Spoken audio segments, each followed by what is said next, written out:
¿Quieres grabar conmigo? Ok. Sí. No. Muy bien. Hola a todos, bienvenidos nuevamente a Navegando entre Libros. Hace muchísimo tiempo que no decía esa frase. Bueno, eso les iba a decir. Ragnar. El video de hoy es un video a modo de recapitulación. Siempre quiero decir esta palabra y siempre me cuesta decirla. Pero bueno, quiero un poco hacer un resumen de las lecturas que tuve el año pasado, en el 2004, para retomar un poco este canal de lecturas. No sé si voy a estar subiendo video periódicamente, pero sí estoy segura de que quiero hablarles más sobre libros. Y hoy, como les dije, quiero hablarles sobre los libros que leí el año pasado. Siento que por lo menos los últimos 2 o 3 años no he tenido un libro o no he encontrado a un autor que realmente me haya como encantado y volado la cabeza y hacer que haya comprado toda su colección, como pasa con Stefan Zweig, que lo pueden ver ahí arriba. Pero sí creo que he leído bastantes libros que están interesantes y de los cuales me gustaría comentarles hoy. Así que ya lo saben, vayan a prepararse. Yo tengo hoy día cafecito en esta taza hermosa de gatito que me regaló mi amiga Febrina. Así que ya saben, vayan a prepararse un cafecito o un té porque vamos a hablar sobre libros. Empecemos.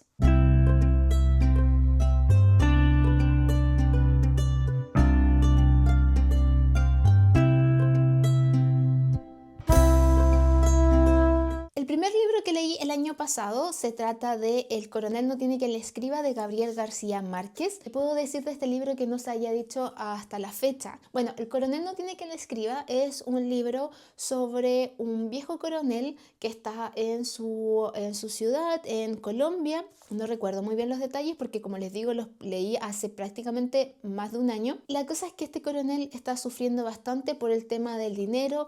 Él está esperando una carta que probablemente nunca va a llegar con la respuesta a una pensión o a un dinero que deberían pagarle a él por unos servicios que prestó al país. Además de eso, en paralelo está la historia del gallo, como lo ven en la portada, que es un gallo que dejó el hijo del coronel antes de fallecer, un gallo con el cual el hijo estaba apostando todo a que este iba a ser el gallo ganador en las peleas de gallos que existían en ese momento. Entonces el coronel hace todo lo posible para poder alimentar a este gallo y que finalmente gane una de las peleas y puedan tener dinero, etcétera, etcétera. Creo que esta analogía un poco con el gallo de alimentarlo puede considerarse una especie de analogía para la alimentación de la esperanza del coronel. Ahora que lo pienso, creo que tienen mucha conexión entre la esperanza de él esperando esta carta con él alimentando a este gallo. Luego quiero decir, mi lectura anual de Cumbres Borrascosas de Emily Brontë. Bueno, no sé si anual, pero lo releo cada cierto tiempo. Pero no sé qué más decir de este libro. A mí me encanta, yo lo releo cada cierto tiempo. Esta edición está rayada completamente, está marcada con post-it, aunque es algo que no recomiendo, no pongan post-it, pero bueno, en fin. Luego leí esta novelita de Edith Wharton que se llama La solterona, me encantó demasiado. Lo único pero que puedo ponerle a esta novela es que es demasiado corta. O sea, de verdad creo que es una historia magnífica sobre esta mujer y bueno, es que ¿consideran spoiler contar algo de un libro que se escribió hace muchísimo tiempo? No sé, no quiero que nadie diga que estoy haciendo ese spoiler, pero a ver. Dice, en los círculos más prósperos de la sociedad neoyorquina, Delia, casada con uno de los Ralston, es la reina de las fiestas y vive pendiente de los actos sociales. Pronto tendrá lugar la boda de su prima, Charlotte Lowell, con Joy Ralston. Todo apunta a que la chica tendrá tanta suerte como ella en el matrimonio y que así se consolidará la alianza entre las dos familias. Pero poco antes de la boda, Charlotte irrumpe muy alterada en la casa de su prima para hacerle una confesión que trastornará para siempre sus vidas. A partir de entonces, sus destinos quedarán trágicamente unidos al compartir un secreto que les será muy difícil mantener oculto para siempre. Ay, esta novela es demasiado, demasiado buena. Quizás podría hacer un video específico sobre Edith Wharton porque es una autora que me encanta mucho. No he leído todo lo de la autora, pero sí creo que merece mucho la pena ser leído. Se me quedaba en el tintero un libro que leí en digital y que se trata de La mujer de terracota de Sen Hyo. Este libro fue un poco decepción. Creo que ya les he hablado de este libro en otro video. Es un poco la visión del infierno desde algunos pueblos del Asia y por yo no conocer mucho sobre la cultura asiática es que me perdí de muchas cosas de este libro y siento que le falta un poco de desarrollo para que lectores como yo, en este caso, que no conocen mucho de la literatura asiática o de la cultura asiática, puedan ingresar de una mejor manera. Leí el libro de la felicidad de Nina Berberova, un libro que fue una total sorpresa. En el libro de la felicidad nos comienza a contar la historia está situado en París en 1923 y comenzamos la historia con el personaje de Sam y algo le sucede a este personaje. La cosa es que se tiene que o se van a comunicar con su amiga de la infancia que se llama Vera y ella nos empieza a comentar y a contar la historia de Sam. Lamentablemente, digo lamentablemente porque hay una cosa que ahí yo ya como que me perdí un poco, fue que después de creo que la primera parte o el primer capítulo de este libro donde nos contaba sobre la historia de Sam, después de eso la autora se basa y da esta vuelta hacia la historia de Vera y nos comienza a hablar sobre Vera, sobre su vida matrimonial, etcétera. Creo que si la autora hubiese comenzado netamente con la historia de Vera contándonos sobre esta mujer, sobre su relación con su marido, etcétera, me hubiese parecido más interesante desde el inicio que esta mezcla que hizo con este personaje de Sam, que siento que al final, a la larga de la historia, no tuvo mucha conexión con el resto, o sea, fue solamente como una excusa para contar sobre la vida de Vera. Así que lamentablemente lo disfruté, pero creo que no lo disfruté a cabalidad. De todas maneras, tengo otro libro de la autora que lo quiero leer, porque como les digo, me gustó haber descubierto a una nueva autora rusa. Luego me fui con la lectura de Charlie la fábrica de chocolate de Roald Dahl porque el año antes pasado, en el 2023, leí Matilda y me gustó demasiado. Mi esposo después de eso me regaló el box set de las historias de Roald Dahl, las historias más infantiles del autor, así que tengo muchísimo todavía para leer de este autor. Refiriéndome un poco más sobre, bueno, no sé si a la historia propiamente tal, pero sí como al inglés, creo que es un idioma, o sea, perdón, es un nivel de inglés bastante accesible. Eso sí, tiene muchísimos modismos ingleses, pero tienen que pensar ustedes si quieren leer un libro de Roald Dahl en inglés, es que está escrito para niños. Entonces es un inglés bastante dinámico, bastante cómodo, es un ritmo también de lectura muy rápido, muy gracioso. Creo que Matilda igual tiene tintes más graciosos que este, pero como les digo, puede ser que en algunas frases o en algunas formas de expresarse nos perdamos un poquito porque son más modismos de propiamente del país, pero me gustó, disfruté mucho. Luego seguí con otra lectura de Edith Wharton que se trata de Estío. Este libro, sinceramente, sí, ya lo recordé, porque les iba a decir, no recuerdo nada de este libro, pero sí, ya recordé de qué se trata. Nos cuenta la historia de Charity, que ella vive en un pueblo, no recuerdo cómo se llama. El asunto es que esta niña es adoptada por una familia de cierto renombre en este pueblo. Lamentablemente, ella no tiene ninguna conexión con sus padres adoptivos, bueno, tampoco con los padres biológicos, pero con los padres adoptivos no tiene ningún tipo de relación, simplemente le hacen saber muy seguido que ella es adoptada y no sé, no hay demostraciones de cariño ni nada y ella sabe muy bien su lugar. Con la llegada de un personaje que se llama Lucius, un joven arquitecto que está haciendo unos planos de la ciudad, ella va a empezar a revolucionarse de cierta manera porque Charity hasta el momento trabajaba en la biblioteca, ella no le gustaba para nada ese trabajo, no lo disfrutaba, simplemente lo hacía para salir un poco de su casa, pero bueno, con la llegada de este chico, todo comienza obviamente a descubrirse, ella comienza a interesarse por él por ella, pero obviamente situaciones van a pasar y el final que tienen no es muy positivo, pero Edith Wharton la verdad es que una de mis autoras de cabecera. El siguiente libro pertenece al club de lectura rusa que hizo María José y se trata de Sonieshka de Ludmila Ulitskaya. Bueno, obviamente no se pronuncia así. Sonieska nos cuenta la historia de esta chica que desde muy pequeña se vio, digamos, como zambullida de cierta forma en la literatura. Ella era una persona bastante introvertida, bastante tímida, que vio en los libros una cierta forma de confort. no sé, me llama la atención eso porque muchos lectores nos ha pasado eso. Un día en el que ella ya pensaba que todas sus esperanzas de tener marido o tener un amor se veían de cierta manera ya truncadas, conoce al que va a ser su futuro esposo y nos va contando la vida de la familia que forma Sonieszka, de su esposo, de su hija. Una cosa que encontré muy triste de este libro es cómo los familiares de Sonieszka pagan el esfuerzo que ella ha hecho por ellos. Encuentro que es una historia muy, muy triste desde ese punto de vista. Y ella también es una mujer muy abnegada, muy de su época, que hace todo lo posible por su familia, que logra e intenta entender también lo que su familia quiere. Disfruté mucho leyendo ese libro, fue muy triste, pero me gustó bastante. Luego leí este librito que es El problema de los tres cuerpos de Si-Hin Liu. Todavía no sé muy bien de qué se trata este libro.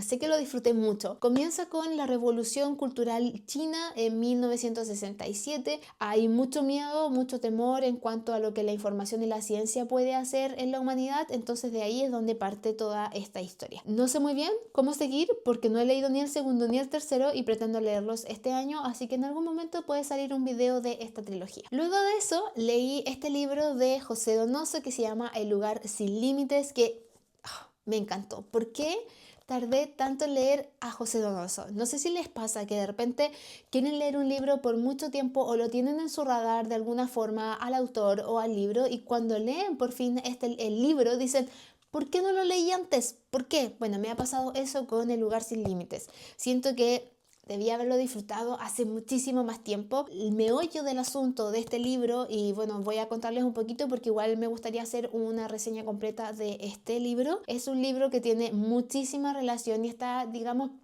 centralmente conectado con el folclore chileno. O sea, yo leo este libro y puedo ver a cada uno de los personajes, puedo ponerles una cara, puedo saber dónde están ubicados, quizás geográficamente, etcétera.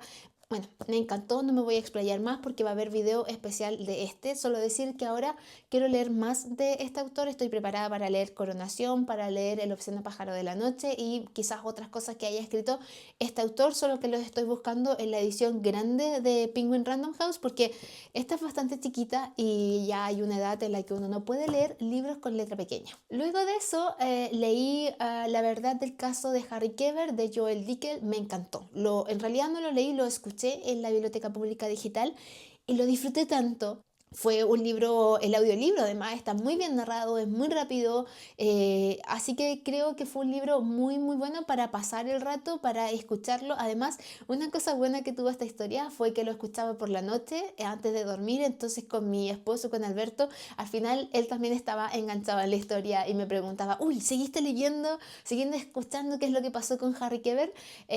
Así que fue una muy muy entretenida experiencia. También leí este que es Ana de Avonlea, la segunda parte de Ana de las Tejas Verdes de L. M. Montgomery.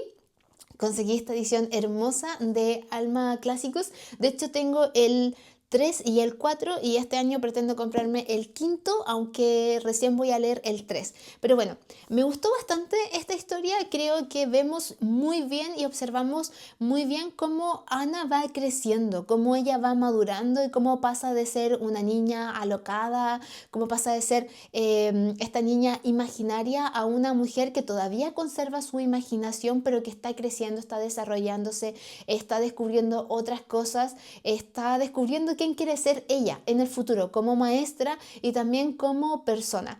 Me gustó bastante, lo disfruté mucho. Estoy esperando el punto, ese clave que yo creo que todos los que queremos leer esta historia o lo hemos leído, queremos llegar a eso. ¿Qué es lo que pasa con Gilbert y qué es lo que va a pasar, no sé, en el futuro de Ana? Es algo que me llama mucho la atención, lo disfruté mucho. Luego leí este pequeñito que se llama Matilda de Mary Shelley. Me llamó mucho la atención cuando lo encontré en la librería porque sinceramente de Mary Shelley no conozco otros títulos que no sean Frankenstein, lo cual también es una pena porque sé que ella ha escrito más, pero es súper difícil encontrar sus otras novelas en la librería. La cosa es que compré esto, lo leí y no sé qué pensar, la verdad, sobre Matilda. Creo que fue un libro que al menos cuando lo leí me dejó sin gusto a nada.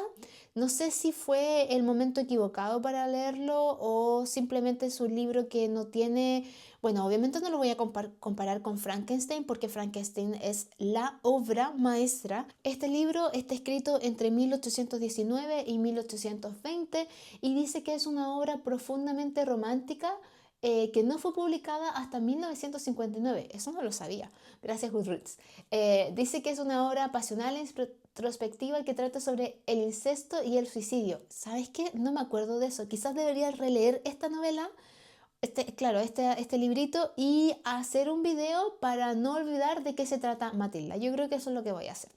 Luego de Matilda leí Flores tardías de Anton Chekhov, una antología de relatos. Fue un muy buen compilado de relatos del autor para conocer más de Chekhov. Si no me equivoco, solo había leído una novela cortita de este autor que no me había terminado de encantar, pero creo que de esta antología hubieron al menos 2 o 3 relatos que me gustaron bastante. Me gustaría comprarla en físico para releer algunos de ellos, sobre todo el que se llama Flores tardías, que encuentro que es uno de los mejores relatos que tiene Anton Chekhov. No es un relato, perdón, no es un autor difícil de leer, por más que es un autor ruso. Hay bastantes posibilidades de poder acceder a la literatura de Anton Chekhov y creo que esta antología de relatos es bastante ideal para aquellos que no conocíamos al autor. Siguiendo, leí Hábitos Atómicos de James Clear. Por fin terminé de leer este libro este año. Me llevó muchísimo tiempo, pero no sé si lo pueden ver. Bueno, no, justo ahora no hay, pero sí, hay muchos post-it. Hay muchos de los post-it grandes, subrayé y marqué un montón de cosas. La verdad es que este libro fue bastante revelador para mí en muchas situaciones, en muchas cosas que pasan en la vida diaria y cómo uno va construyendo los hábitos y lo difícil que es construir un hábito si no tienes una metodología, etcétera. Lo que sí ahora me vengo enterando hablando con Ale sobre hábitos atómicos, que ella decía de que en su opinión no sentía de que el autor hubiese aportado nada nuevo porque ella sí es una lectora asidua de este tipo de libros, entonces ya había leído las ideas de James Clear en otros autores. Entonces eso me llamó mucho la atención y también leí un comentario de un club de lectura de aquí de Países Bajos donde decían de que no les había gustado el libro, también por lo que decía Alejandra, porque sentían que el autor no había aportado nada nuevo y que las credenciales del autor eran bastante pocas, era básicamente un escritor de un blog, lo cual también me llamó la atención, así que creo que lo que sí rescato de este libro, porque de verdad que a mí me gustó muchísimo, es la bibliografía, quiero decir, que tiene, porque él te dice como, mira, estas ideas no son mías. En el capítulo, no sé, 17 vas a encontrar a todos esos autores mencionados, estos son sus libros, así que creo que es bastante interesante de que se haya también dado el trabajo de poner toda la bibliografía que él ocupó para resumirla acá. Creo que le doy el mérito también de haber leído a todos esos autores, haber investigado, haber escrito este libro para personas que no conocemos a esos autores o que recién estamos adentrándonos en el tema. Me parece un libro muy, muy bueno. Luego tuve, no sé si mi primera decepción del año, pero no fue lo que yo creía que era. Sí, puede ser un poco decepcionante este libro que se llama La ridícula idea de no volver a verte de Rosa Montero. Me parece un poco gracioso, este libro me lo compré para la Feria del Libro de Madrid el año antes pasado, si no me equivoco, y yo estaba súper emocionada porque además la autora me había firmado este libro aquí, esta es su última novela, si es que no me equivoco, no, miento, no es su última novela, porque esta también me la firmó y esta es su última novela. Esta me la compré también en la feria, sí, esto fue el 2022 en la Feria del Libro de Madrid. Como les digo, con la ridícula idea de no volver a verte, me pasó que fue un poco decepcionante porque sentí que fue como estar escuchando un podcast de la autora. Aquí dice, cuando Rosa Montero leyó el maravilloso diario que Marie Curie comenzó tras la muerte de su esposo, incluido al final de este libro, sintió que la historia de esa mujer fascinante le llenaba la cabeza de ideas y de emociones. La ridícula idea de no volver a verte nació de ese incendio de palabras, de ese vertiginoso torbellino. Este es un libro sobre la vida, apasionado y alegre, sentimental y burlón. Bueno, ¿Qué me pasa con este libro? ¿Por qué fue un poco de decepción? Primero porque, como les digo, sentí que estaba leyendo un podcast. Segundo porque siento que la autora, Rosa Montero, se quiso poner al mismo nivel que Marie Curie y... No, amiga. Siento que la autora leyó el diario de Marie Curie y le llamó la atención y dijo, oh, mira, lo conecto con mi vida y puedo hacer un libro sobre esto porque de cierta manera me siento identificada, pero siento que ella trazaba mucho de la vida de Marie Curie con su vida y la vida de su esposo, con el esposo de Marie Curie. Y no lo sé, siento que fue una idea que no terminó de encajar. La verdad es que salí súper decepcionada de leer este. Esa idea de compararse, quiero decir, con Marie Curie puede, no sé, me pareció un poco narcisista y ególatra por parte de la autora. Siento que son palabras súper fuertes, lo siento mucho si a ti te gustó este libro, pero siento que la autora quiso compararse con la maravillosa Marie Curie y no sé, siento que no le pasó, no le pasó. Lamento mucho si a ustedes les gustó este libro, a mí total decepción. El siguiente lectura fue La Uruguaya de Pedro Mairal. Tampoco me gustó este libro, siento que ni fu ni fa.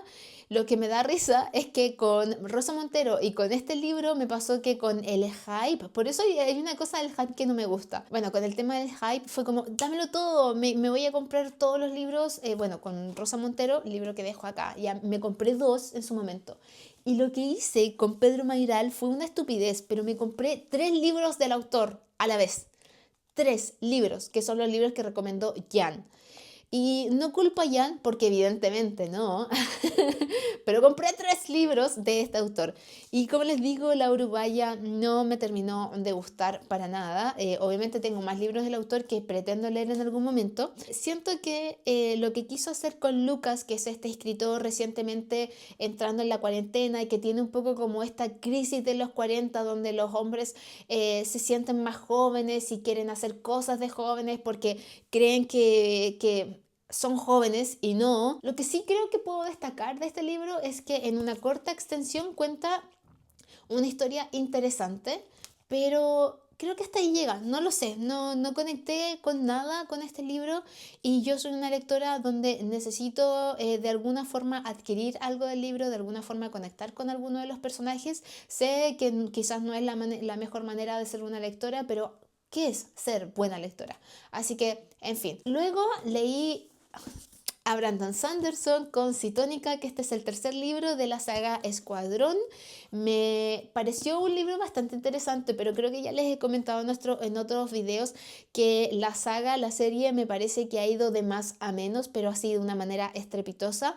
El libro, la historia sigue siendo interesante, pero creo que hay muy poco desarrollo ya de esto, del meollo del asunto, de qué es lo que pasa con Spensa, qué es lo que pasa con este poder que tiene ahora en este libro, como que tiene que hacer una especie de viaje y se va a una parte que es la ninguna parte y no lo sé, bueno, es difícil hablar de un libro que es el tercero en una serie sin dar spoilers, pero solo voy a decir que aunque sea un libro que no tenga una calidad como los otros libros de Brandon Sanderson, sí es muy entretenido para pasar el rato, sobre todo si estás escuchando los audiolibros. Yo escuché el audiolibro del 1 y del 2 y son súper buenos, muy llamativos y voy a seguir obviamente leyendo. Ya me queda un libro y creo que hay una historia cortita, así que probablemente los lea este año. Luego leí otro libro de Brandon Sanderson. Me decidí por leer la trilogía de Mistborn, así que leí Mistborn, El Imperio Final, que es la primera parte de esta trilogía.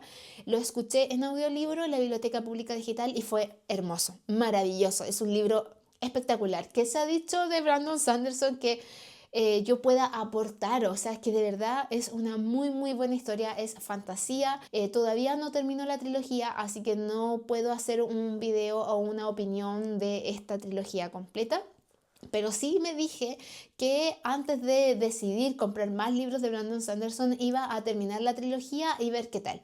Si realmente me gusta, voy a seguir leyendo los otros libros que forman parte de la serie de Mistborn y si no, simplemente voy a leer la trilogía y ahí lo voy a dejar. Luego leí El Palacio de Hielo de Terjai Vesaz, no sé cómo se pronuncia su apellido.